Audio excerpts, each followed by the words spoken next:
As jy jou Bybel saamgebring het, Genesis 1, Genesis 2 en vanaand gaan ons by Genesis 3 onder andere stil staan by daardie gedeeltes.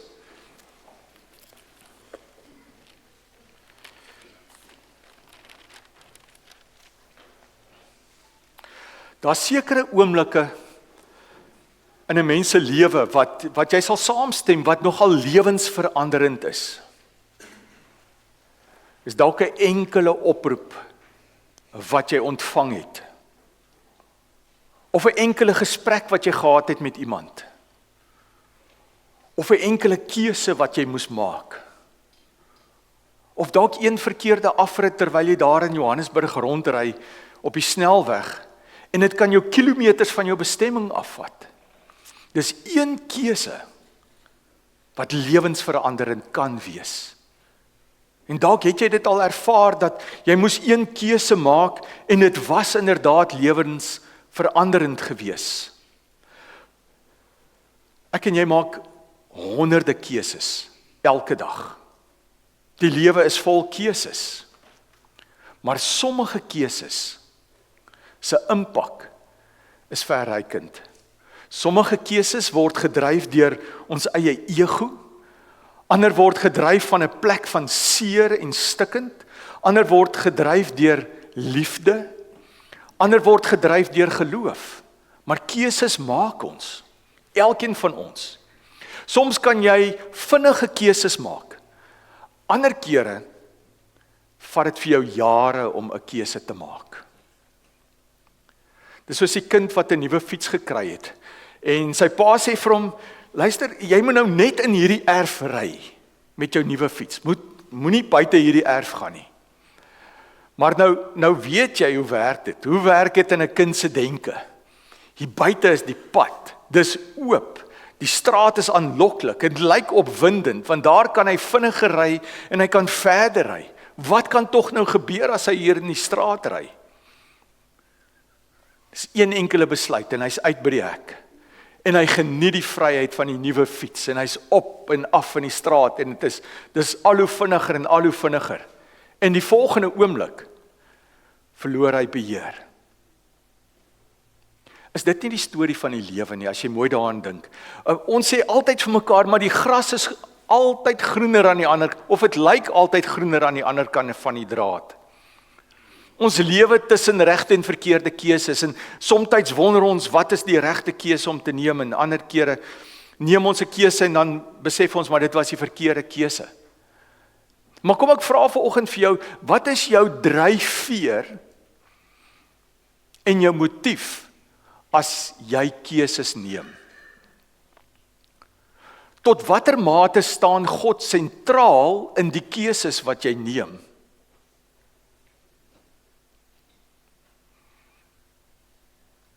Die verhaal van die mensdom begin met keuses. Keuses met verrykende implikasies. En dis die verhaal van Genesis. Dis die begin van God se verhaal met die mens, gaan oor keuses. 'n Keuse wat gemaak is, en ek en jy pluk vandag nog die vrugte daarvan, van 'n keuse wat daardie tyd gemaak is.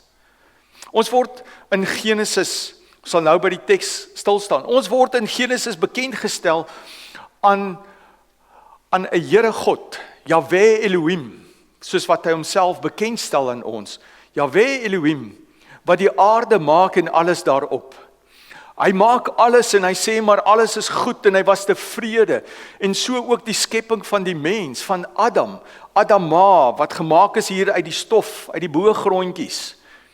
En hy was tevrede met alles gewees. Maar het jy al mooi gaan kyk na Genesis 1 en 2?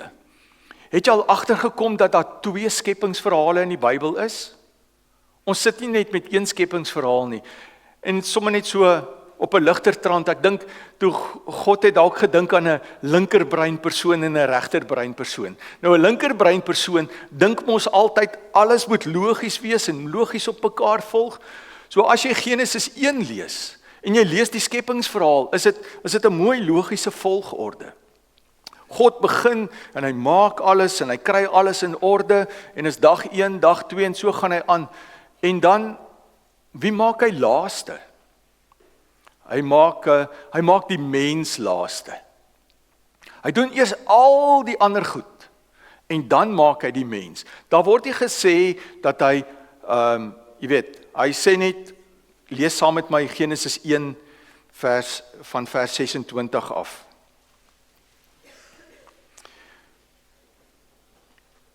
Toe het God gesê, kom ons maak die mens.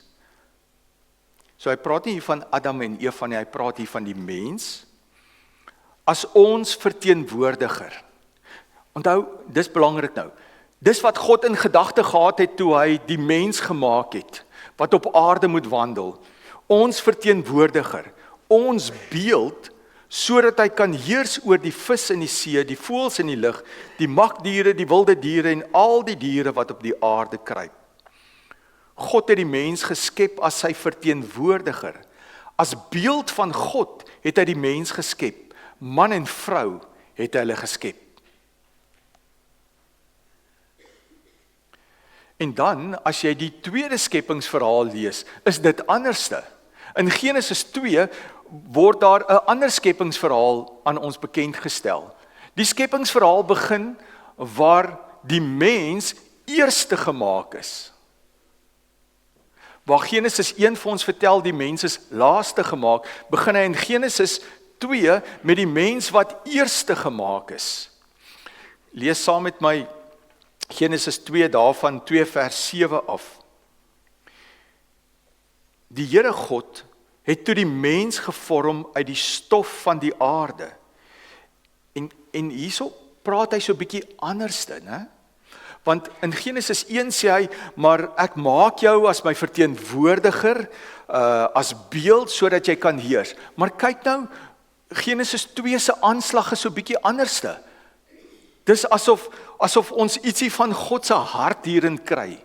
Dis hoekom ek sê, dis eintlik vir die regterbrein mense is Genesis 2, want Genesis 2 gaan vir my meer oor 'n verhouding, terwyl Genesis 1 baie meer klinies is. Maar kyk wat sê hy, 2 vers 7, die Here God het toe die mens gevorm uit die stof van die aarde, en lewensasem in sy neus geblaas. Ietsie van God wat in ons inkom, sodat die mens 'n lewende wese geword het. En dan kan jy sien van vers 8 af, het God hierdie baie mooi tuin geskep. Die Here God het toe 'n tuin in Eden, in die ooste aangelê, en die mens wat hy gevorm het daar laat woon. Hier praat hy net van Adam. Eva was nog nie gemaak hier nie. Eva is eers later gemaak, geskep. Die Here God het verder allerlei bome, mooi om na te kyk en lekker om van te eet, uit die grond laat uitspruit. En dit is wat ons lees, so hierdie perfekte tuin. Maar Genesis 2 se skepingsverhaal sê vir ons ietsie anderste. Hy sê dan verder in vers 8, so hy maak al hierdie bome, mooi om, lekker om van te eet en wat uit die grond uitspruit, ook die boom van lewe in die middel van die tuin en die boom van alle kennis, wat ook bekend staan as die boom van kennis van goed en kwaad. Dit was daar in die tuin gewees. 2 bome. Hoekom 2 bome? Wat wil dit vir ons sê? Ek wil, as ons bietjie mooi kyk na hierdie, is daar eintlik so 'n subteks, so ietsie wat ons so tussen die lyne moet lees. En as jy so tussen die lyne lees, dan gaan jy eintlik agterkom dat wanneer God die mens maak, dan maak hy die mens nie, ons is nie, soos die Engelse sê, puppets nie, en God beheer ons met toutjies nie. En dat ons nie vir onsself kan dink nie. God maak die mens, hy maak my en jou ook met eie keuses. Ek en jy het 'n keuse en dis hoekom daar 2 bome is. Dit het alles te doen met keuses wat God ons aan blootstel. Want hy skep ons met 'n vrye wil. Die boom van die lewe, die boom van kennis van goed en kwaad, of net die boom van alle kennis, hoe jy dit ook al wil hê. So Genesis 2 se klem val op keuses en eintlik 'n harmonie wat daar moet wees, 'n verhouding met God. Genesis 1 sê net, jy's gemaak en jy moet heers as beeld van God, as sy verteenwoordiger, Genesis 2 sê, daar moet ietsie van 'n harmonie wees. Daar moet ietsie van 'n besonderse verhouding wees. En dit kom na vore in die keuses wat jy maak. Goed. En later in Genesis 2 sien ons dan maak God vir Eva. En saam met Adam en Eva in hierdie wonderlike plek Eden gewoon, paradys, die perfekte omstandighede, want alles was perfek, alles was salig, daar was harmonie gewees, daar was niks wat vrees of angs of dood of iets by hulle kon wek nie. Die tuin was vol lewe en mooi, maar ons het al voorheen so 'n bietjie daarby stil gestaan. Maar alhoewel God alles gemaak het en God die 2 bome gemaak het en aan Adam die keuse gestel het, ons gaan nou daarby kom, het daar iets tog vooraf gebeur wat die hele tuin sou beïnvloed, wat alles sou beïnvloed. En nou wil ek jou vat na 'n gedeelte toe, as jy jou Bybel het, maak oop vir my by Esegiel 28. As jy vanaand kom, bring jou Bybel saam, want ons gaan werk met die tekste. Esegiel 28. Wat het vooraf gebeur, voor die tuin van Eden, het daar goed gebeur? Esegiel 28, daarvan vers 13 af. Dan praat hy hier, dit gaan oor die treurlied van die koning van Tyrus, maar eintlik sien ons dat hy praat hier oor 'n gerub. Nou 'n gerub was 'n hemelwese, en 'n gerub is gemaak om die heiligheid van God te beskerm. Dis die gerubs. Soos daar gerubs is, daar's serafs, daar's engele, soos 'n gerub, gemaak om die heiligheid van God te beskerm. Nou lees ons, nou gaan ons lees van hierdie een belangrike gerub, die belangrikste gerub van almal. En hierdie gerub, Lucifer, die duiwel soos wat ons hom ken, hy het later mos nou teen God gedraai. Maar kyk wat staan in Esegiel 28 vers 13, daarvandaan af. Jy's uitgebeeld in die godetuin Eden, omring deur kosbare edelstene, en dan noem hy daar 'n klompie edelstene. So is jy gemaak, die dag toe jy geskep is, vers 14. Jy's uitgebeeld as 'n gerub, wat met uitgestrekte vlerke moes waghou. Ek het jou die opdrag gegee.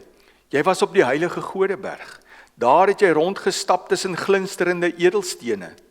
Jou optrede was onbesproke vandat jy geskep is, totdat jy begin onreg doen het. Jou uitgebreide handelsbedrywigheid het geweld deel van jou lewe gemaak en jou laat sondig. Daarom verstoot ek jou van die Godeberg af. Ek het jou, gerub, wat moes waghou, tussen die glinsterende edelstene uit verwyder. Jou pragt het jou hooghartig laat word. Jou stralende glans het jou wysheid laat verloor. Ek het jou op die grond gegooi, jou daarvoor ander konings laat lê, dat hulle jou kon bekyk. En as jy gaan kyk, die volgende ene is in Jesaja 14. Jesaja 14 sê baie dieselfde vir ons.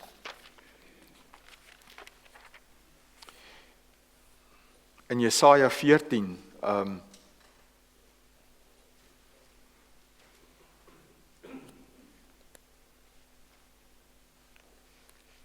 daarvan vers 11 af.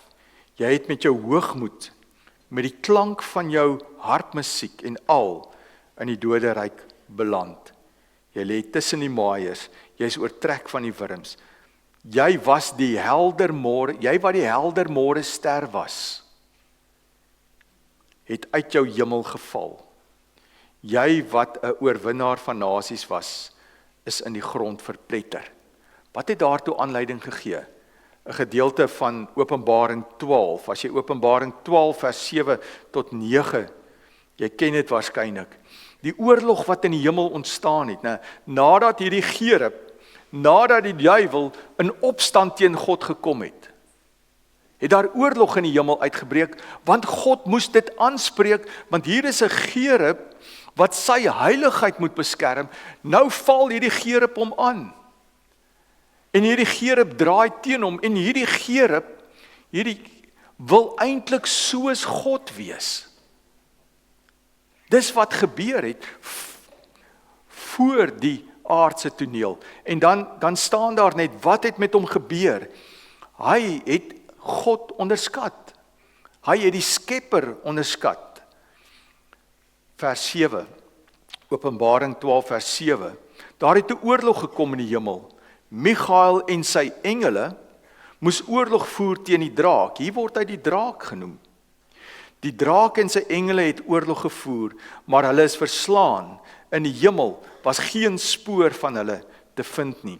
Want die groot draak, die slang van ouds, wat die duiwel en die Satan genoem word, en wat die hele wêreld verlei, is uit die hemel uitgegooi. Hy is op die aarde gegooi, en sy engele saam met hom. Hy is op die aarde neergegooi. Onthou, die boom van alle kennis was in op sigself nie 'n slegte boom nie. Maar dis simbolies van 'n keuse wat gemaak word. Want in Genesis 1 vers 16 en 17, hoor wat sê die Here vir Adam.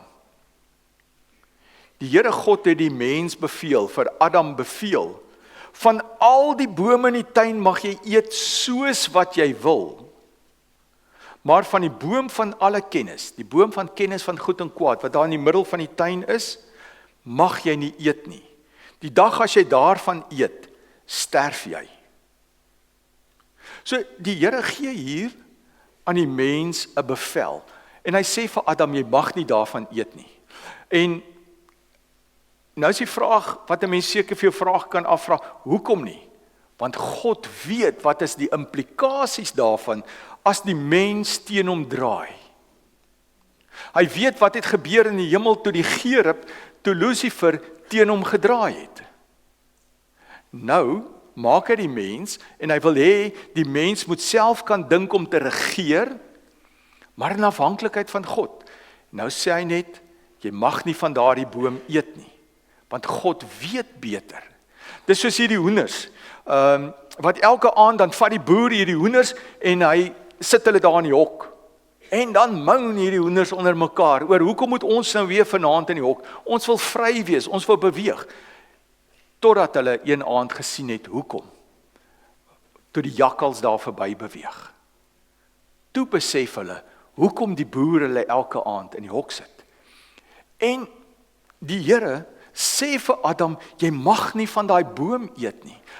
Want die feit dat jy van daardie boom eet, beteken jy maak 'n keuse teen my wil.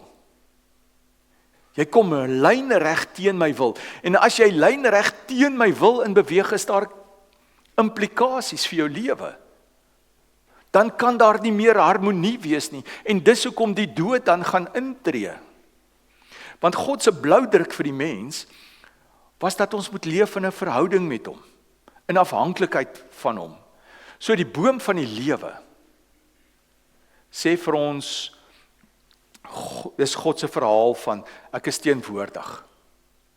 Bly by my, vertrou my met jou hele lewe. Lewe in afhanklikheid van my. Dis soos 'n vis wat nie sonder water kan nie. So kan ons nie sonder God nie. Dis wat die boom van die lewe is, God se teenwoordigheid. En dan sien ons hoe die mens, en ons gaan vanaand so 'n bietjie meer daarna kyk, hoe die mens regtig probeer lewe vind op 'n ander plek. Geld, sukses, verhoudings, sosiale media, prestasie, ons kan so aangaan. Maar niks vul daai leemte nie, want God het gesê, wat het God gesê in Genesis 1 vers 26? Ek maak die mens, of ons maak die mens, as ons verteenwoordiger. As beeld van God maak ek dit. Dan kan ek en jy nie met ons eie denke gaan nie. teen die wil van God nie. Want ek en jy is gemaak, dis die bloudruk dat ek en jy sy verteenwoordiger moet wees. Dat ek en jy sy beeld hier op aarde moet wees. En hoe kan ek sy beeld wees as ek nie na hom luister nie? As ek nie in afhanklikheid van hom beweeg nie? En dis hoekom hy sê, maar as jy van hierdie ander boom gaan eet, gaan dit bepaalde implikasies hê. Dan gaan jy nie meer, daar 'n stuk van die beeld gaan verlore gaan.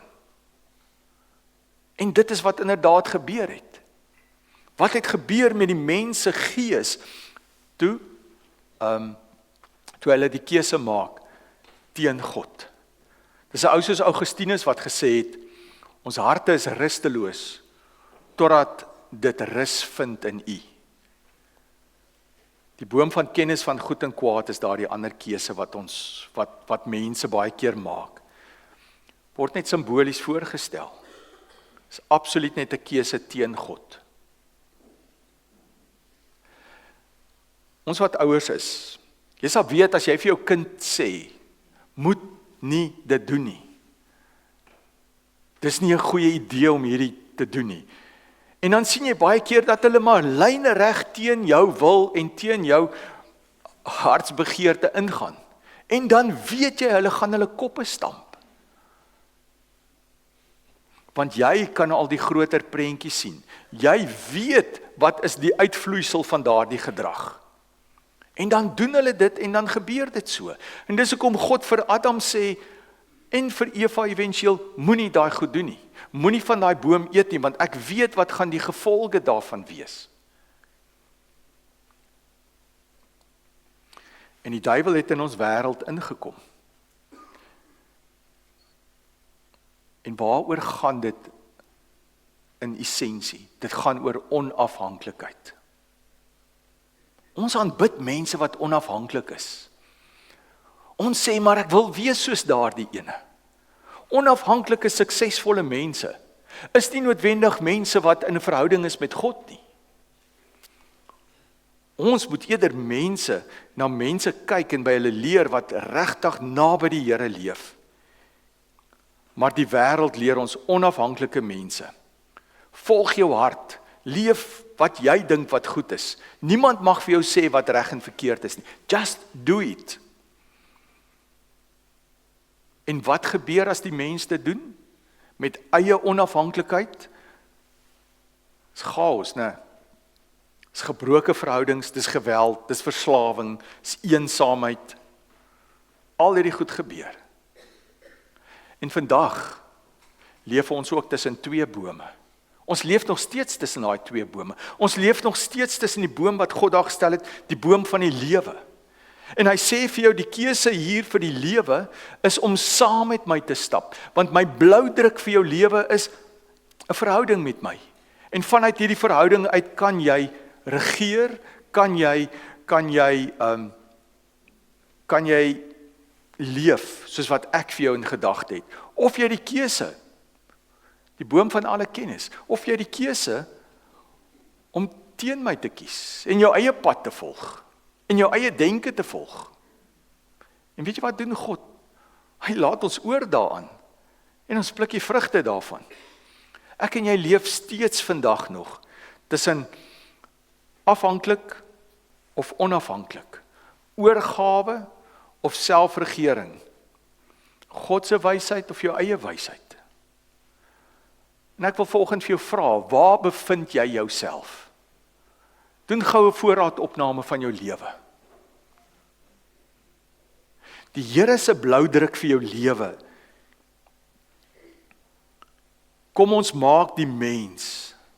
Toe die Here jou gemaak het, vir my en jou gemaak het hy gesê, ek wil hê dat jy my verteenwoordiger moet wees. Ek wil hê dat jy my beeld moet wees in hierdie wêreld. En ek wil hê dat jy moet kan heers.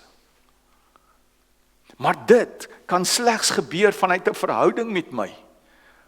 Want dan kan ek in jou oor fluister, ek kan in jou gees inspreek, hoe ek wil hê jy moet wees, wat jy moet doen, wanneer jy dit moet doen. Maar die keuse is joune. Of jy op jou eie wil aangaan. Waar het jou eie keuses jou gebring al in die lewe? Die keuse sonder God. Sien, ek dink ons raak partykeer angstig, ek moet vinnig 'n keuse neem.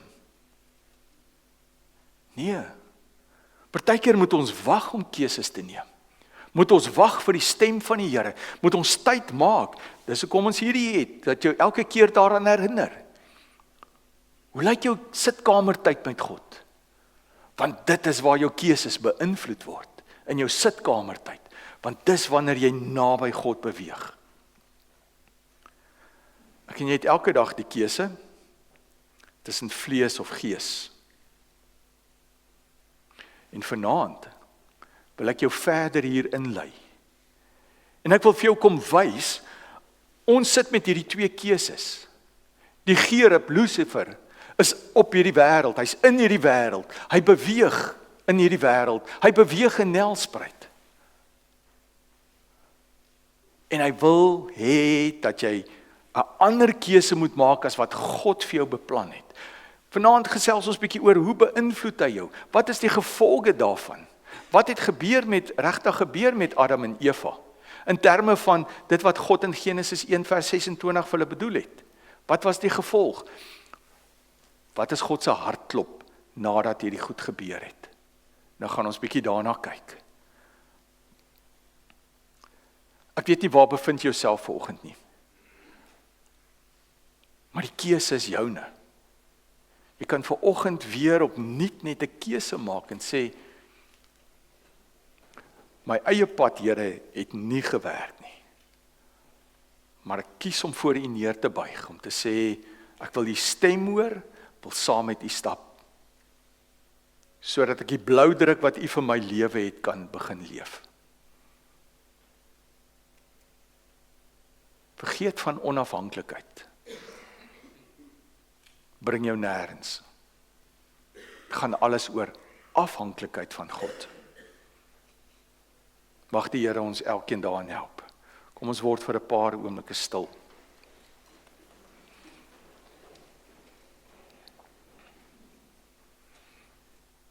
Heilige Here,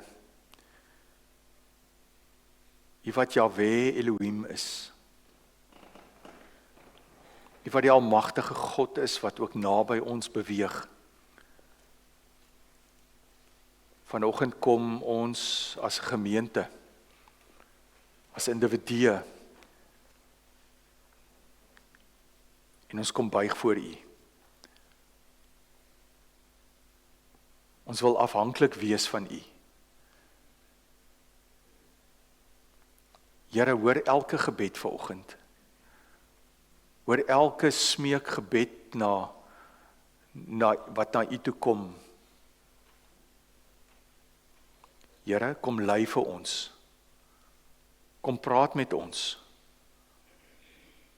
Ons uitdaging is daagliks om keuses te maak, vir of teen U. Vir die boom van die lewe of vir die boom van die kennis.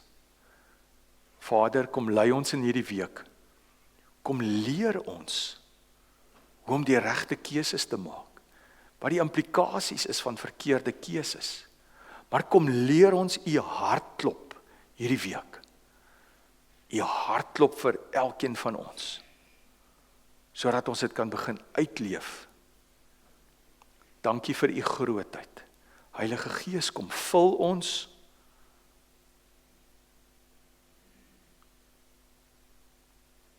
In Jesus naam bid ons dit. Amen.